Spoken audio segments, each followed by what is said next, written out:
주택을 구경했는데 마치 수백만 원짜리 스테이에 놀러 왔던 기분, 둘러본 기분, 그런 기분이 아주 크게 들고요. 가장 안쪽에 있기 때문에 더욱더 빛나고 있습니다. 우리 주택은 굉장히 세련된 모양이고요. 메인 침실의 특징은 창호가 많은 것 같아요. 리모컨을 이용해서 자동으로 위에 다락 공간으로 올라가실 수가 있습니다. 다락이 아니에요. 3층에 있는 또 다른 방이에요.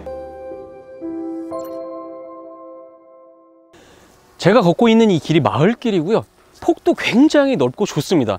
이 길의 가장 끝에, 가장 프라이빗한 위치에 우리 주택이 있습니다. 길의 가장 끝에 있어서 어떻게 보면 이 도로가 우리 주택의 전용 도로 같이 느껴집니다. 오늘 땅집TV에서 찾은 곳은 광주시 태촌면 관음리고요. 관음리 생활권에서 차 타고 5분만 가면 도착할 수 있는 위치에 우리 주택이 있습니다. 마을 내에 있는 주택들 같은 경우에는 9억에서 10억대로 거래가 이루어졌어요. 가격도 가격이지만 빠르게 매매가 됐었어요. 그 정도로 태촌면 생활권에서 가깝고 생활하기에, 그리고 살기에 굉장히 좋은 동네입니다.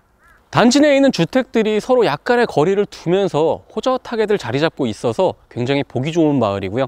특히나 우리 주택은 그 중에서도 가장 안쪽에 있기 때문에 더욱더 빛나고 있습니다. 건축미가 워낙에 뛰어나서 구해줘 홈즈에서도 소개를 했던 주택입니다.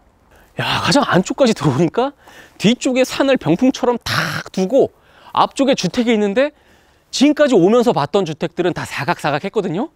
우리 주택은 굉장히 세련된 모양이고요. 뒤쪽에는 산이 있고 앞쪽과 옆쪽에는 높다란 담장으로 건축물을 둘러싸다 보니까 내부에서 어떤 일을 하더라도 밖에선 볼 수가 없어요. 그 정도로 굉장히 프라이빗합니다. 주택 앞에 우리 주택만의 보도블록이 깔려 있고요. 옆쪽에 있는 주차장을 보시면 내부에 주차 라인이 2군데 그려져 있는데, 연접 주차하시면 이 건축 라인 안쪽에다 한 3대 정도 주차하실 수가 있고요. 앞쪽 도로가 굉장히 넓기 때문에 갓길 주차를 하셨을 경우에 거의 한 7, 8대까지 되실 수 있을 정도로 공간이 넉넉합니다. 주택의 앞마당이 도로와 붙어 있지만 담장이 높고 안쪽에 포근에 감싸여 있는 형태이기 때문에 마치 중정에 들어와 있는 듯한 그런 느낌을 많이 받습니다. 내부에서 보니까 이 담장이 빗살처럼 이렇게 경사를 이루고 있잖아요. 그러다 보니까 벽체 하나하나가 미술품처럼 보이고 이 안에 이 모습을 더욱더 아름답게 만들어주는 것 같습니다. 앞쪽에 야외수도 잘 설치가 되어 있고요. 주택의 전면부를 보시면 데크를 전체를 다 깔아놨어요. 이 데크가 이 앞마당 그리고 옆쪽에는 옆마당까지 갈 수 있게 편리하게 잘 시설해놨습니다. 이 공간을 통해서 우리 주택의 옆마당으로 오실 수가 있습니다. 옆마당 역시 바깥쪽 부지의 경계면 쪽으로 옹벽을 다 세웠어요. 튼튼하고요. 이 옆마당 같은 경우에는 뒤쪽 야산이 같이 함께 어우러지는 마운틴 가든이고요. 다각형 구조로 되어 있기 때문에 모양이 굉장히 재밌습니다. 광주시 태촌면 관음리에 위치한 우리 주택은요, 부지 면적이 380제곱미터, 115평입니다. 지목은 대지고요. 용도 지역은 자연녹지 지역입니다. 철근 콘크리트 구조의 건물이고요. 건물의 연면적은 179제곱미터, 54평입니다. 내부에 방 3개, 화장실 2개, 그리고 다락을 가지고 있고요. 2022년 11월 1일에 준공되었습니다. 수도는 상수도 이용하고 있고요. 난방은 LPG 가스보일러입니다. 주차장에서 바로 입구까지 이어지고요. 포치 공간도 잘 만들어 놨습니다. 전실의 크기는 크지 않습니다. 미니멀하고요. 한쪽 현에 붙박이 신발장 잘 설치하셨습니다. 내부로 들어오면요, 가장 먼저 만나는 공간이 우리 주택의 거실 공간입니다.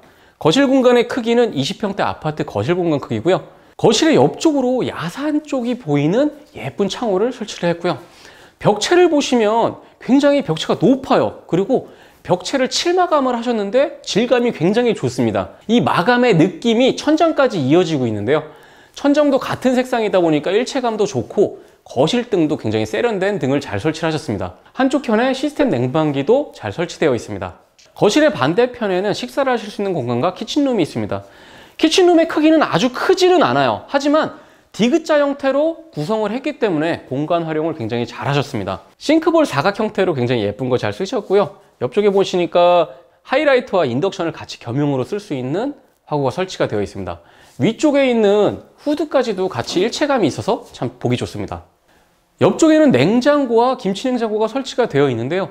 지금 인덕션뿐만 아니라 이 냉장고까지 다 기본 옵션으로 포함입니다. 키친룸이 작지만 답답하지 않은 게요, 옆쪽에 창호도 있고 반대쪽으로 보시면은 이렇게 유리문으로 된 터닝도어가 있어요.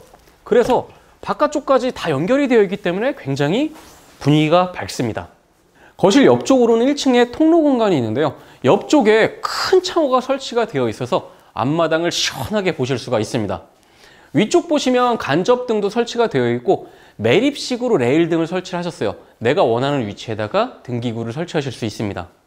통로의 첫 번째 공간은 1층에서 다 같이 쓸 수 있는 공용 욕실 겸 화장실입니다. 내부 크기는 아파트 공용 욕실 겸 화장실 크기의 약 1.5배 정도 되어 보이고요. 타일 색깔 굉장히 깔끔하게 잘 쓰셨습니다. 통로를 지나면 1층에 메인 침실입니다. 침실 내의 크기는 30평대 아파트 중간방 크기고요. 벽체 쪽에 도배의 질감이 굉장히 좋습니다. 색상도 굉장히 잘 어우러지고요. 메인 침실의 특징은 창호가 많은 것 같아요. 보통 창호를 위쪽에다 하나만 설치를 하잖아요. 하지만 메인 침실의 창호 같은 경우에는 이렇게 3등분해서 가운데 열릴 수 있는 구조고요. 위쪽으로 길쭉하게 설치를 하다 보니까 야산까지 볼 수 있는 시야감이 굉장히 좋습니다. 전면에 있는 창호 같은 경우에는 열고 앞쪽에 있는 데크로 바로 나가실 수가 있습니다. 데크를 밟고 앞마당으로 가도 되고 옆마당으로 가도 되고 동선이 참 편리한 것 같습니다. 안방의 한켠에는 연동도어가 있고요. 연동도어를 열면 내부가 드레스룸과 파우더룸입니다. 드레스룸 내부의 천장까지의 높이가 굉장히 높아요. 그러다 보니까 장을 최대한 제일 큰 장을 설치했고요. 수납 공간 역시 넉넉합니다. 와, 벽면에 이 도색 마감한 이 느낌이 너무 좋습니다. 계단을 올라가면서 창호가 커튼홀처럼 멋지게 설치가 되어 있습니다. 뒤쪽 시야가 굉장히 좋고요. 벽체 마감이 2층까지 그대로 이어져 있어요. 올라오면 2층에 거실 공간입니다. 2층 거실 공간의 크기는 20평대 아파트 거실 공간 크기라고 보시면 될 것 같고요. 여기 역시 시야감이 굉장히 좋습니다. 뒤쪽에 있는 창호를 통해서 이 산이 잘 보이다 보니까 우리 주택 내부에 있지만 바깥쪽 산으로 이렇게 빨려 들어가는 느낌이에요. 굉장히 자연 친화적입니다. 2층 거실에 있는 거실등이 굉장히 예쁘네요. 인테리어적으로 굉장히 뛰어나고요. 옆에 보시면 시스템 냉방기도 잘 설치되어 있습니다. 2층에서 전면을 딱 바라보면 엄청나게 큰 와이드 창호가 설치가 되어 있어요. 아래쪽에 픽스 창호로 이게 난간을 만들고 위쪽에 개방형 창호를 두었는데요. 이 창호를 통해서 앞쪽에 있는 마을과 뒤쪽에 산뷰가 한눈에 펼쳐집니다. 위쪽을 보니까요. 야, 이 펜던트 등을 굉장히 고급스럽고 예쁜 등을 설치하셨어요. 와이드형 창호를 지나서 안쪽으로 들어가면요. 2층에 방이 하나 나오는데요. 내부 크기는 아파트 중간방 크기고요. 이 방 역시 창호를 통한 개방감이 굉장히 좋습니다. 가장 안쪽에 뒤쪽 산뷰를 바라보는 길쭉한 창호를 전면에 바닥부터 천장까지 다 설치를 하셨고요. 반대쪽을 보시면 기역자 형태로 창호가 설치가 되어 있는데 여기 터닝도어를 통해서 베란다로 나가실 수가 있습니다. 베란다에 있는 난간이 이렇게 강화 유리로 되어 있다 보니까 개방감 자체가 끝내주고요. 구조물 자체만 보더라도 모양이 굉장히 예뻐요. 하지만 위쪽에 이렇게 딱 뚫어놨거든요. 2층에 있는 공용 욕실은 아파트 공용 욕실 겸 화장실 크기고요. 내부에 들어가면 화이트 바탕에 골드 수전을 이용을 하셨어요. 굉장히 고급스러운 분위기를 연출하셨고요. 옆쪽을 보시면 세면대 역시 굉장히 고급형에다가 골드 수전 이용하셨습니다. 문 안쪽에 양변기를 설치해서 치마형으로 설치했기 때문에 굉장히 깔끔하고 통일감이 좋습니다. 거실 한켠에 있는 방은 2층의 작은 방이고요. 내부 크기는 아파트 작은 방 크기입니다. 이 방 역시 벽지의 질감이 참 좋습니다. 색상을 굉장히 잘 선택을 하신 것 같아요. 작은 방의 전면에 보시면 있는 통창 같은 경우에도 중정 쪽을 딱 바라보게끔 설치를 하셔갖고 개방감과 시야감이 좋습니다. 거실 옆에 있는 포켓도어를 열어보면요. 우리 주택의 세탁실이에요. 세탁기와 건조기를 놓을 수 있는 공간이 충분하고요. 그 앞쪽에 손빨래 할 수 있는 공간도 있습니다. 옆쪽에는 팬트리장까지 설치를 하셨고요. 전면부를 보시면 널찍한 창호를 냈기 때문에 세탁실 내부가 굉장히 환합니다. 이게 다냐고요? 아닙니다. 우리 주택에는 다락이 있어요. 비밀 공간인데요. 이걸로 이렇게 열줄하셨죠? 아닙니다. 이거 필요 없습니다. 리모컨을 이용해서 자동으로 위에 다락 공간으로 올라가실 수가 있습니다. 야, 이 계단 펼쳐지는 게 참 신기하네요. 야, 올라오니까 다락이 아니에요. 3층에 있는 또 다른 방이에요. 내부 크기는 아파트 중간방 크기고요. 이 높이가 이게 다닐 수 있을 만큼 높아요. 천장까지. 다락 공간이 아닙니다. 그리고 무엇보다 좋은 게 올라와서 개방감이에요. 전면에 와, 이 와이드 창호 보세요. 앞쪽에 있는 창호를 통해서 베란다 공간으로 또 나가실 수가 있어요. 야, 여기도 공간이 꽤 넓네요. 마을 전체가 내려다 보이는 쪽에다가 이 베란다를 설치를 하셨고요. 난간을 보니까 강화 유리로 이렇게 설치를 하셔갖고 환합니다. 가장 안쪽에 또 창고가 있어요. 이 창고 공간이 꽤 넓거든요. 뭐 높이는 낮지만 그래도 짐 보관하시기에 아주 넓은 공간입니다.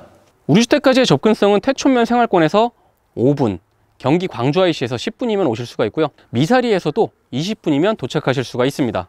주택 외부를 둘러봤을 때 굉장히 프라이빗한 주택이었어요. 하지만 내부에 들어가니까 개방감과 시야감이 정말 최상이었습니다. 본 다락방의 그 스위치가 계속 생각이 나는데요. 여러분들도 구독과 좋아요, 알림 설정 꾹꾹 눌러주십시오. 감사합니다.